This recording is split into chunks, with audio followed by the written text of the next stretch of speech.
દહેગામમાં પશુપાલકો હવે લડી લેવાના મૂડમાં છે। દહેગામના કડજોદરા ગામે પશુપાલકોનું સંમેલન યોજાયું, જેમાં પશુપાલકોએ પોતાની એક જ માંગણીને લઈને અડગ છે।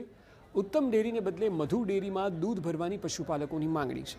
ઉત્તમ ડેરીમાં ઓછો ભાવ હોવાથી પશુપાલકોને નુકસાન થતું હોવાનો દાવો છે। દહેગામ તાલુકામાંથી મોટી સંખ્યામાં પશુપાલકો જોડાયા હતા। કોંગ્રેસ સેવાદળના પ્રમુખ લાલજી દેસાઈએ ઉત્તમ ડેરીના સત્તાધીશો પર પ્રહાર કરતા કહ્યું કે ઉત્તમ ડેરીમાં દૂધ આપવું પશુપાલકોને પોસાતું નથી। એક તરફ પશુપાલકો કાળી મજૂરી કરે છે, જ્યારે ડેરીના સત્તાધીશો મલાઈ ખાય છે। તેમણે કહ્યું કે જો માંગણી નહીં સંતોષાય તો આગામી દિવસોમાં આંદોલન થશે।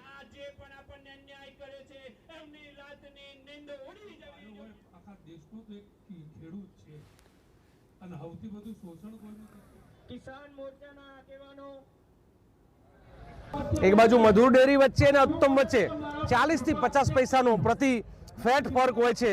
એટલે ક્યારેક 3 થી લઈને 7 રૂપિયા જેટલો લીટરે ફરક આવે। ખેડૂતોના પરસેવાની કમાણી, દૂધ ઉત્પાદકોની કાળી મજૂરી, રાત દિવસ તે પોદરા ઢહળતી બહેનો, સવારે 4 વાગે ઉઠીને એ દૂધ દોતી બહેનો, આની કાળી મજૂરી જે છે એની સામે ડાયરેક્ટરો જે મલાઈ ખાઈ જાય છે, આ મલાઈ ખાવા સામેનું આંદોલન છે।